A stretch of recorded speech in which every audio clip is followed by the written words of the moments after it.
I turned 80 this spring. 80, that used to sound like a number that belonged to other people. The kind you read in an obituary and think, well, they had a good long run. Now it's mine.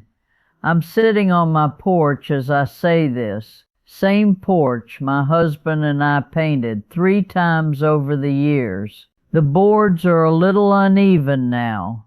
So am I. The morning light hits the maple tree out front, the same way it did 40 years ago. The light hasn't aged.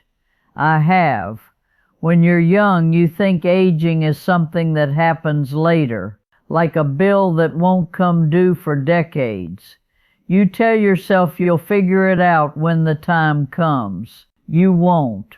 You'll walk right into it the way I did, busy, distracted, certain you still have time. When I was in my 20s, I believed in building a career, building a marriage, building a house full of children and noise and purpose. I believed that if I stacked enough good days on top of each other, I would create something permanent. That's the illusion. We think we are constructing a life that will hold still. I married at 22. He stood taller than me, shoulders back, full head of dark hair. We looked solid together, like a photograph that wouldn't fade. I spent 38 years working as a nurse, hospice mostly. I told myself I understood life because I stood so close to death.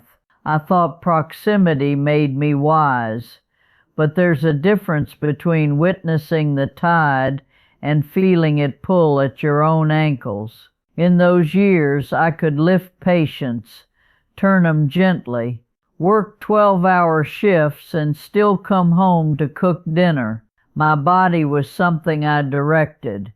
It followed orders. Now I stand up slowly from this porch chair and feel the negotiation happening in my knees. Nobody tells you that aging doesn't arrive with a trumpet. It comes like dust settling, so gradual you don't see it until you run your finger across the table. I used to be 5'6". I measured again last year at a doctor's appointment, 5'4½". Somewhere along the line, 2 inches of me disappeared. It sounds small. It isn't. When your body shrinks, your presence does too. You take up less air in a room. People speak over you more easily. Doors don't hold as long.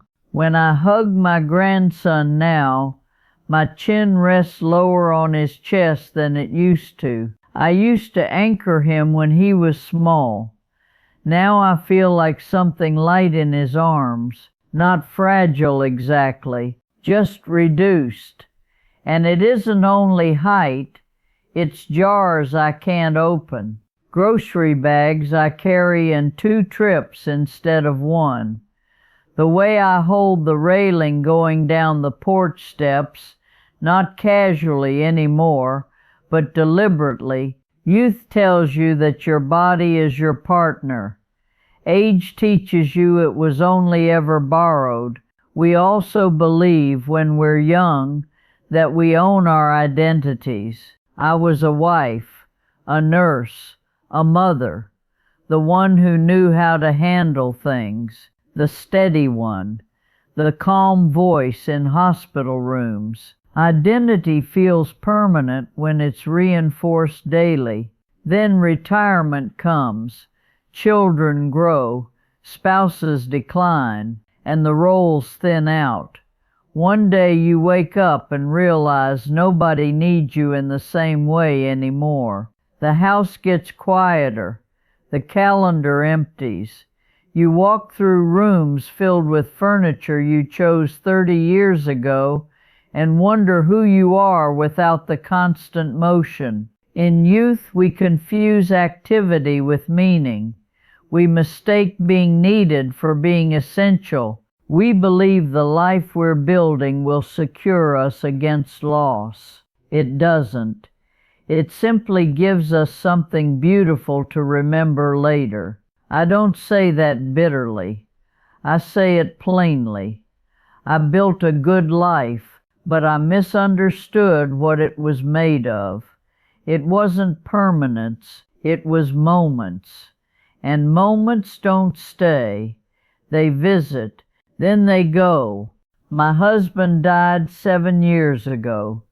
Even now, that sentence feels like it belongs to someone else. We were married 56 years. That's longer than many people live. I cared for him at home when Parkinson's began to take pieces away. First his handwriting, then his balance, then his voice softened until I had to lean in close to catch his words. I bathed him, fed him, helped him button shirts he used to snap closed in seconds.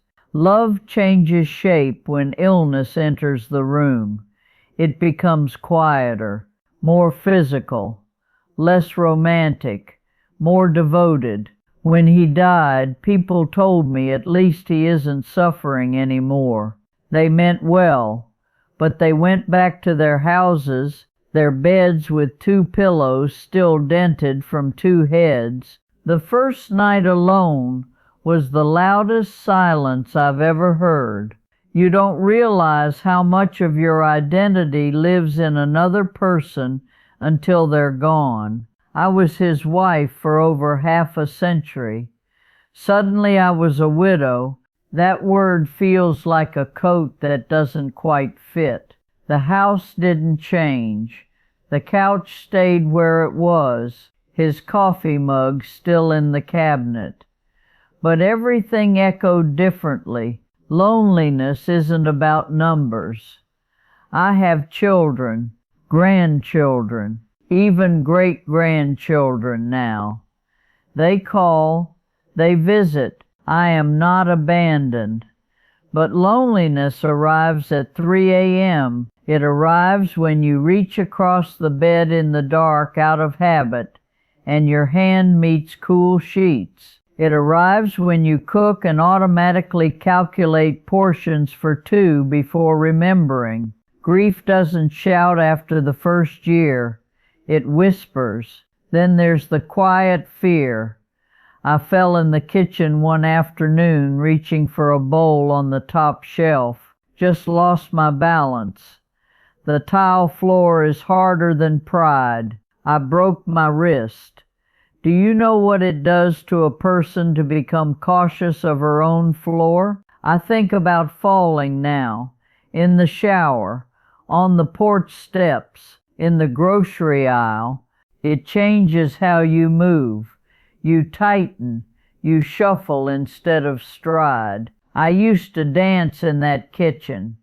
Small turns between stove and sink while supper simmered. Now I place my feet carefully, like I'm crossing ice. And then there's the shift with children. I raised 3, sat up with fevers, taught them to drive, watched them walk into their weddings with steady steps. Now they watch me. My daughter calls every morning, same time, casual voice, but listening closely for something underneath my answers. My son mentions assisted living just to think about. They love me, but something changes when your children begin discussing you in lowered voices in the next room. You become a project, a concern, a responsibility. I spent decades reassuring families in hospice rooms that caring for their parents was not a burden. Now I wrestle with that word myself, burden. Every time my daughter drives across town with groceries, I calculate the gas, the time, the inconvenience. I don't wish to die, but I do sometimes wish to require less. That's a hard confession. Aging is full of those. And then there's memory. I walked into the living room last month and forgot why. Stood there looking at the bookshelf, heart tapping a little faster. It came back eventually, but for those few seconds, I felt the edge of something I've seen too often in others. I watched patients disappear into dementia, watched families grieve someone still breathing. So every misplaced word feels heavier now. I keep a small notepad by my chair.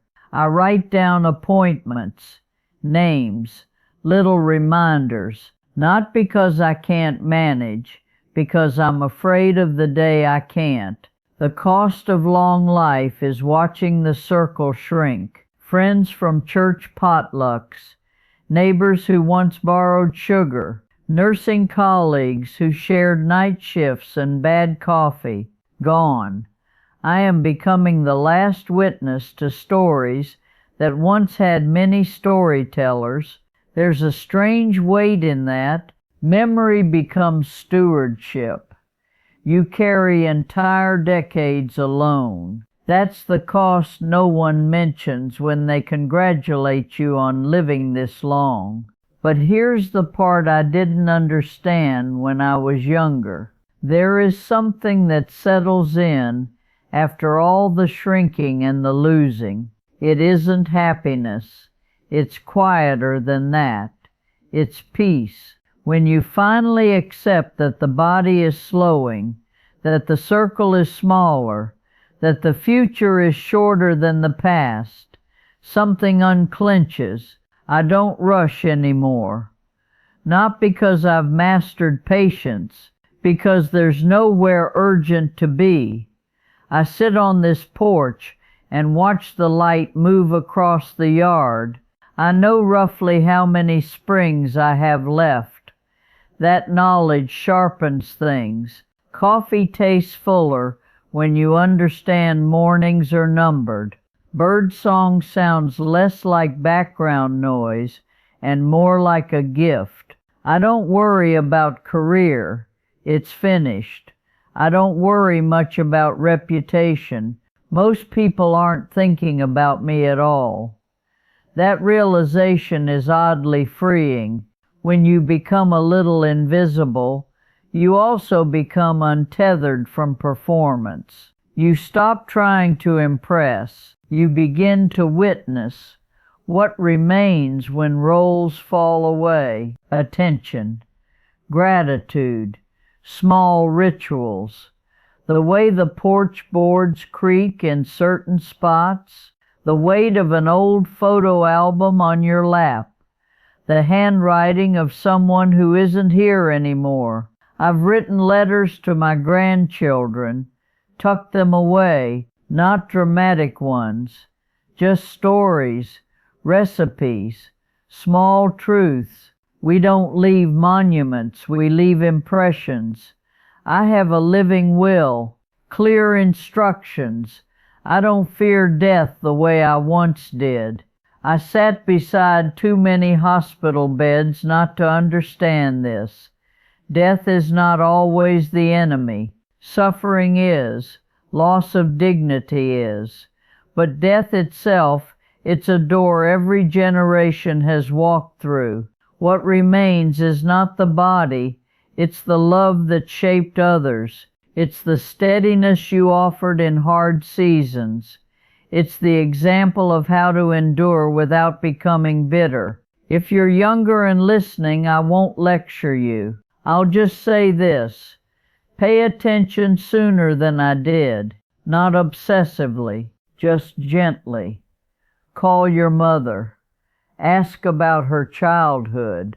Write down the recipe while she's still there to correct you. And if you're my age, if you're sitting somewhere quiet, nodding along, I see you. We are not furniture. We are libraries. We are the last living witnesses to entire eras of ordinary, beautiful life. What remains is not what we built, it's what we tended. And when my time comes, whether it's in this house or another, I hope they scatter my ashes in the garden where we used to sit on summer evenings. I hope someone remembers that I love the blue dress. I hope my grandchildren hear my voice in their own patience someday. But even if they don't, even if the stories fade the way all stories eventually do, I will have been here. I will have loved. I will have sat on this porch and watched the light move across the yard one more time. And that is enough